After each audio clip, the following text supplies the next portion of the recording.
desde el retorno a la democracia. Buen título para comenzar este periodo, ¿no? Algo histórico, dicen. A ver, si es que logramos hablar con el diputado Ibáñez, si es que nos escucha, porque ya nos respondió. Sí, estaba por ahí. ¿Aló, me escuchan? Ahí les Ahora escucho. sí. Parece que llega como tarde la señal, no sé. Sí. Puede ser, si no podemos retomar muchas gracias por la invitación. por teléfono. Retomemos Vamos a ver si es por que- teléfono sí, mejor, ¿o no? Para que sea más directo. Para que sea un poquito solo más audio. directa la comunicación, lo van a contactar, diputado. Sí, vamos a esperar ese recontacto con el diputado Diego Ibáñez, ya lo decía entonces, senador electo, en una zona en Valparaíso donde hay hartas noticias, Fran, porque por ejemplo, la diputada Carolina Marzán también postulaba, no fue electa senadora, y ella ya ha renunciado al PPD, dentro de los movimientos internos en una región de Valparaíso que tenía candidatos bien potentes al Senado. Qué fuerte igual no quedar electo y sí renunciar a tu partido. Es como decir, bueno, si es que yo quedaba, me mantenía aquí, pero si no, no me interesa. Igual podría haberse esperado un poquito más en el caso de los diputados que no fueron electos, pero es algo del fenómeno que ya también se observaba ayer en la Cámara. Sí, es cierto, y donde en Valparaíso al menos hubo ¿cómo quedaron los equilibrios políticos, por ejemplo, respecto de lo que ocurre con las elecciones que se cerraron el día domingo? Aquí como no había elección de senadores en la región metropolitana, quizás Valparaíso concentraba la atención. Claro, y los actuales senadores son Chaguán de RN, Kenneth Puck de RN también, Tomás Armentería, Lagos Weber, que cerraba su periodo, digamos, no podía seguir, y Juan Ignacio Latorre del Frente Amplio. Entonces había 2 de oposición, 3 del oficialismo. Y los nuevos senadores ahora muestran un cambio, se da vuelta, con mayoría opositora, quiero decir. Pero bueno, dentro del oficialismo gana Diego Ibáñez este espacio en la senaduría, y ahora sí lo tenemos en contacto. Ahora sí estamos en contacto con diputado él. y senador electo. Diputado, ¿cómo Ahora está? sí, lo escucho muy bien. Muchas gracias por la Qué invitación. bueno. Le estábamos preguntando sobre cómo ha sido estos días después de un momento histórico tras ser el senador electo más joven desde el retorno a la democracia.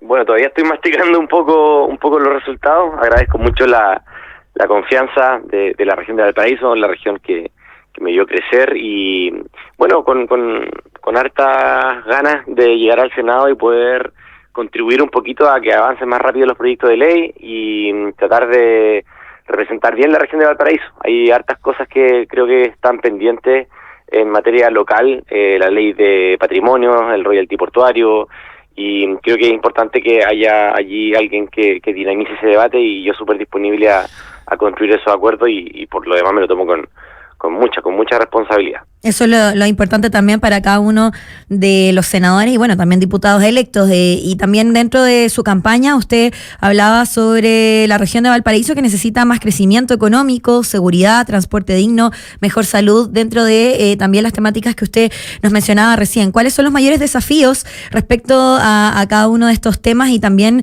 cómo ya ha empezado a abordarlos? Nos imaginamos también desde estas primeras horas. Sí, mire, ayer tuvimos un desayuno con el gobernador Rodrigo Bundaca y con los parlamentarios electos acá de la región, y claro, uno de los temas que más aparece ya de cara también a la segunda vuelta presidencial es comprometerse con el transporte público en Valparaíso. Es muy malo, yo creo que es uno de los peores transportes rurales en Chile. Hay sectores muy aislados, es una región gigantesca que tiene 38 comunas, tiene 2 territorios insulares, que es Rapa Nui y Juan Fernández, y bueno, con ganas nomás de contribuir a que esos dolores regionales puedan tener alguna salida institucional desde el Senado, por la ley de presupuestos, por los proyectos de ley que se están discutiendo, y yo con toda la energía para tratar de agilizar esos proyectos de ley y generar acuerdos con quien piensa distinto. O sea, al final el Senado es un espacio donde hay que dialogar. Allí se zanjó la reforma de pensiones, se zanjó las 40 horas, el aumento del sueldo mínimo, y la correlación de fuerza entre progresismo y derecha en el Senado es muy similar al que va a tener el próximo Senado. Entra harta gente joven, y yo estoy muy disponible allí para generar esos puentes y acelerar la dinámica parlamentaria. Estamos conversando con el diputado Diego Ibáñez, senador electo por la región de Valparaíso. Mencionaba usted, diputado, justamente eso, ¿no? Una cantidad de senadores bien jóvenes que entran. De hecho, en la propia región de Valparaíso, mientras hacía el repaso, bueno, Arturo Esquella, Camila Flores, Andrés Longton, Carol Cariola, Diego Ibáñez. son gente, casi todos, por debajo o cerca de los 40 años como máximo, digamos. Es bien joven ese segmento, esa elección que hubo en Valparaíso. ¿Es una señal de algo que dan los electores esta situación puntual? Lo digo porque muchas veces se ha criticado a la juventud, por ejemplo, del propio gobierno en su momento, como semejanza de que hubo algo de inexperiencia. Mire, yo en campaña me sorprendí mucho de que cuando yo iba a alguna organización social o cuando estaba junto a mi equipo de trabajo trabajando, me decían, oiga, usted pero qué joven, usted, qué bueno que llegue gente joven a los espacios de poder, qué sé yo. Yo pensé que, claro, había una crítica un poco más profunda a la generación producto de todo lo que se ha escuchado en los medios de comunicación, pero me sorprendí mucho que la gente seguía solicitando una renovación de la política. Y estuve averiguando por ahí con la biblioteca del Congreso Nacional, y claro, efectivamente, uno tiene el límite de 35 años para entrar al Senado. Yo tengo 36 y soy el más chico de los que entran ahora al Senado, pero creo que también eso es el doble de responsabilidad, porque uno se debe comprometer desde la edad que tiene a estudiar más, a ser mucho más profesional, a ser mucho más responsable y a construir acuerdo con quien quizás viene de otra generación, de otra experiencia de vida, escucharlo, entenderlo sin soberbia, pero con mucha humildad y tratar desde allí colaborar a cambiar la política en Chile. ¿Y cómo se junta ese fenómeno de la juventud, en su caso, al ser este senador electo más joven y esa responsabilidad también que menciona,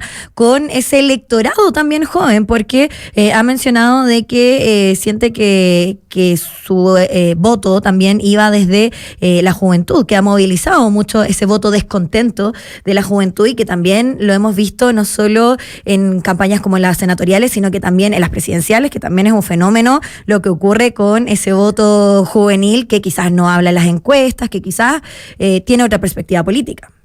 De hecho, sí, justamente eso te quería comentar, porque como que los jóvenes no responden encuestas y como que registran poco en los grandes paneles de opinión. Yo he escuchado mucho a los estudiantes secundarios, yo voy a los colegios a hacer charlas de educación cívica, siempre los profes me invitan, los centros estudiantes vienen al Congreso. ¿Qué falta que hace esa clase, en el plan común, digamos? Muy necesario. Exactamente, le hacemos talleres y yo discrepo mucho con la gente que dice, no, los jóvenes no están ni ahí, no les importa. A ellos sí les importa, pero quizás desde otro ángulo, desde el ángulo de la cultura, de las artes, desde el ángulo de la salud mental. Hoy día los problemas de salud mental son súper duros en los adolescentes, sobre todo con altas tasas de suicidio. El tema del acceso a la primera vivienda, son todos temas que a los jóvenes sí les interesan. Yo fui a 3 foros de debates universitarios en campaña, con las aulas llenas, y todos los jóvenes venían a lo mismo: salud mental, acceso a la primera vivienda y temas de cultura. Y esos temas a veces son muy poco tratados en el Congreso. Entonces, mi compromiso es también tratar de darle voz a esos problemas que aquejan a los jóvenes hoy en día y que están muy lejos de esto que dicen a veces que es la generación Nini, que ni estudia ni trabaja. Sí. Pero detrás de ese fenómeno hay un problema de salud mental bien grosero, de falta de oportunidades laborales. Hoy día tenemos en la juventud entre 18 y 24 años las más altas tasas de cesantía en Chile, y en muchas personas que salen de la universidad o del centro de formación técnica no tienen pega hasta 5 años después porque no se les acredita la experiencia laboral. Entonces son muchas cosas que se juntan y después nos preguntamos por qué los jóvenes hoy día no quieren tener hijos. Es porque tenemos un problema estructural de incapacidad de planificar la familia si es que uno no tiene estabilidad mental, estabilidad económica, autonomía económica y vivienda. Estamos conversando con el diputado Diego Ibáñez acá en Hora Clave. A propósito de juventud también, bueno, obviamente el presidente Boric también uno de los más jóvenes de la historia, y en plena campaña, ahora ya instalados en esta segunda vuelta presidencial, ha habido varios comentarios respecto del rol de Gabriel Boric en la campaña de Janet Jara, incluso al interior de su propio sector, ¿no? En el socialismo democrático, por ejemplo, se mencionan algunos medios que es extendida la idea de que el presidente Boric pudo haber afectado el despliegue de Janet Jara. Lo habla el senador Juan Luis Castro, por ejemplo, lo hablan otras figuras del socialismo democrático. Se lo pregunto además, diputado, porque en otros medios también se menciona que su figura es incluso la de ser el hombre de confianza del presidente Boric. Y ahí entonces yo le pregunto por el rol del presidente, ¿afectó o no a esta campaña de Janet Jara. Y si se siente así, el hombre de confianza del presidente Boric. Esas si leí esa nota en ex ante, no sé si estoy muy de acuerdo con. En las últimas noticias también aparece hoy en su entrevista. Así lo titulan. Mire, yo, quiero ser súper franco, quien me está escuchando puede estar de acuerdo o no conmigo, ser de derecha izquierda, pero convengamos que cualquier cosa que pasa en Chile siempre se le echa la culpa al presidente Boric. Que a esto, que esto otro, que los resultados electorales, que las encuestas, siempre el presidente Boric tiene la culpa. Yo creo que es un poco natural, también pasaba con el expresidente Piñera o con la expresidenta Bachelet, siempre todo se enfoca mucho en la figura presidencial, porque Chile culturalmente es un país mega hiper presidencialista, que es una herencia de 200 años. Yo creo que el presidente tiene la responsabilidad de dar su opinión. A mí no me gustan esos políticos o analistas que dicen, no, el presidente tiene que mantenerse al margen y su opinión en realidad no puede politizarse en el marco de una campaña electoral. Oye, pero si es presidente de la República, es jefe de Estado y además jefe de coalición. O sea, ¿qué más político, qué más de respirar política que habitar la moneda y opinar en torno, ojo, no solamente a cosas de gobierno, sino de Estado? Cuando tú tienes una política pública de Estado, como por ejemplo la Política Nacional contra el Crimen Organizado, o tienes, por ejemplo, la Política Nacional de mejoramiento de la vida de las personas mayores con la PGU, con mecanismos de solidaridad, y hay otro candidato que todo eso lo quiere tirar a la basura, yo como jefe de Estado me tengo que preocupar y me tengo que pronunciar, y eso no es hablar de elecciones, eso es hablar de lo que está pasando en el país. Y yo creo que esa es mi posición, o sea, no podemos ser súper poco honestos intelectualmente y culpar de todo lo malo que pase al presidente de la República cuando él tiene una responsabilidad de política de Estado también. Al presidente y también al Frente Amplio, y usted es parte de ese partido, de esa historia que también el presidente comparte, y en ese sentido esa unión permanece. ¿Se considera o no? Queremos entender si se considera uno de los hombres de confianza o el hombre, así como también lo han catalogado otros medios finalmente, del presidente Gabriel Boric. Pero eso tendría que preguntárselo a él. Cuando lo entrevisten, pregúntenselo a él. Pero yo me considero una persona que admira mucho la trayectoria del presidente Boric. Lo conocí en el movimiento estudiantil, después lo conocí en el Congreso, nos sentamos muy cerquita allí en el hemiciclo. Una persona muy curiosa intelectualmente, que creo que ha tomado decisiones difíciles, que a veces le cuesta incluso roces con los propios, pero creo que en política hay que ser valiente para tomar decisiones que después envejecen bien, como se dice. Como porque una cosa, diputado, es admirar y también compartir ese camino juntos políticamente, y lo otro es ser una persona de confianza, por eso se lo pregunto. O sea, por eso se lo tienen que preguntar a él. Yo no podría decir, sí, soy de confianza, o no soy de confianza, creo que es un poco egocéntrico, pero sí me pongo a disposición del trabajo. Yo fui presidente del Frente Amplio y en eso intenté colaborar lo más posible en el comité político por tratar de ordenar al Congreso para que apruebe las 40 horas, la reforma de pensiones. Creo que hay varias cositas que al menos me hacen admirar al presidente y ponerme a disposición de un proyecto que es colectivo, ojo, que no es solamente la figura del presidente, sino que es una trayectoria de generacional en política que creo que está construyendo muchas cosas positivas, pero que también tiene mucho que todavía profesionalizarse, madurar, etcétera. Hay también un análisis de lo que ha ocurrido, imaginamos, en estos últimos meses de lo que le queda al presidente Boric de gobierno. Sí, son 4 meses. El presidente ha dicho que va a gobernar hasta el último día. Yo creo que hoy día, que estamos a puertas de aprobar la ley de presupuesto, se vendrán ya la última batería de proyectos legislativos, que muchos de ellos probablemente no van a salir. Por ejemplo, el royalty de la gran minería es un proyecto que viene debatiendo hace 10 años.